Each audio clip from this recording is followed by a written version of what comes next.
Welcome back to Florida Pediatric TV. This is the end of week 6 of the 2013 legislative session. Former Representative Sam Bell and I are here to catch you up on children's issues. Sam, one of the biggest issues this session has been the Affordable Care Act Medicaid Expansion. What's happening now? Well, we're still undecided on what's going to happen. As we know, the federal government, through the Affordable Care Act, has provided 100% reimbursement for newly eligibles under the Medicaid expansion. The Senate has a bill that's we refer to as the Negron bill, which does take advantage of this federal money and probably insures another 1 million people. The House, up to now, has rejected the idea of accepting the federal money. They have just come out this week with their alternative, which uses only state tax dollars and reaches a portion of that uninsured population. This will go to conference next week, and we'll see from there what happens. I would say the issue is still alive, but maybe on life support. Okay, well, we've had some successes this year, distracted driving being one of those. Yes, that's on the calendar in both chambers, and we should see it passing to the governor next week. And then the epinephrine auto-injector in schools to prevent anaphylaxis. That, too, is on the calendar, and I think we'll see that voted on next week. And foster care normalization, I believe, is another issue that's been moving. Right. It's already gone to the governor and been signed into law, so that was a big step forward, and we were really pleased to be a part of that effort. Now, the pulse oximetry to detect critical congenital heart disease, I believe that issue ended up without a bill, but looks like it's going to be funded anyway.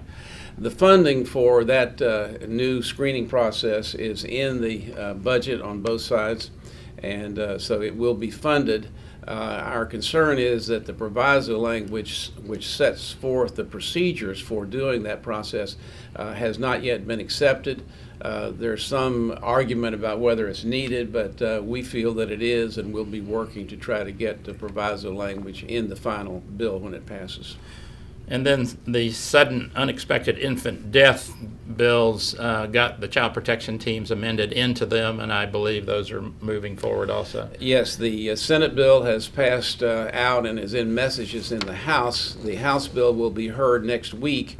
There continues to be some opposition coming from parents of Sid's parents that are concerned about the prosecutorial nature of the bill, but we think that a lot has been done to assuage their fears, and we should see that bill pass into law next week.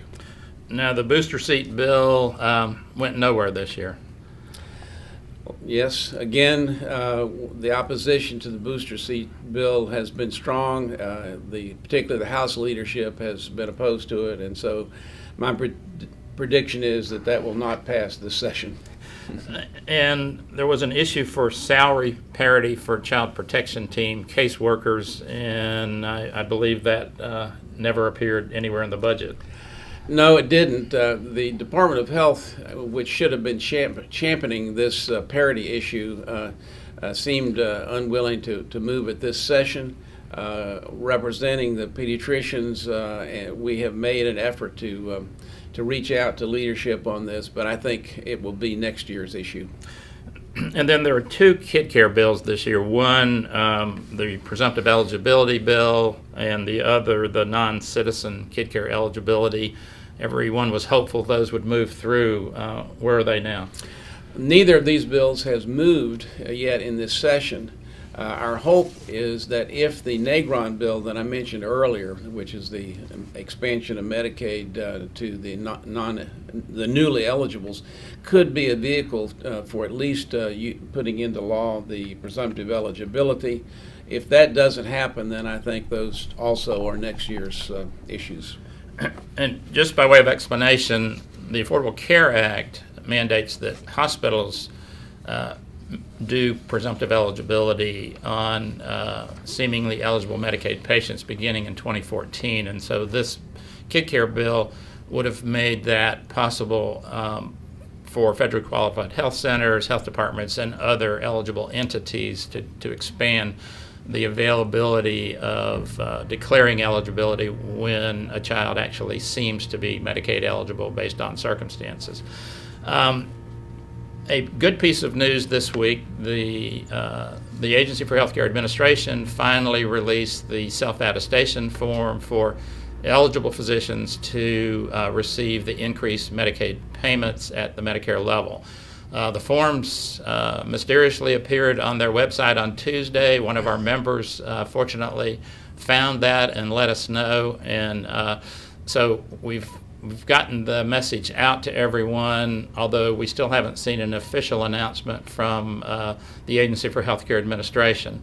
Our understanding is that if you self-attest by May 31st of this year, you are eligible to receive the increased reimbursement retroactively to January 1st of this year. There is a glitch in the procedure if you complete the form online. The form auto-populates to a start date of 4/1/13, and if you don't manually change that auto-population date back to 1/1/13, you will not receive increased payments back to January 1st. Not sure why Medicaid did it that way, but we've sent out a procedure yesterday for how you fix that if you, like me, assume the auto-population did the right thing. The other issue in that regard is that the Affordable Care Act allows the Medicaid agency to pay the increased amount between the current Medicaid rate and the new enhanced rate at Medicare level as a lump sum, both retroactively and in the future. Our concern has been that that lump sum needs to be accompanied by an explanation of benefits so you know how to allocate those dollars. Sam, I believe we've prepared some proviso language, which we're also trying to get into the appropriations bill to require the agency to do that. Right. We have submitted that proviso language to House and Senate staff and other members of the committee, and we're hoping that we'll be successful. So far, the people that we've given it to understand our concern. Whether it gets in or not, we'll see. That's it for this week. As always, email me if you have questions or there are other issues that we should cover. And in particular, let us know your experience with self-attesting and how that works for you. And we look forward to talking with you next week.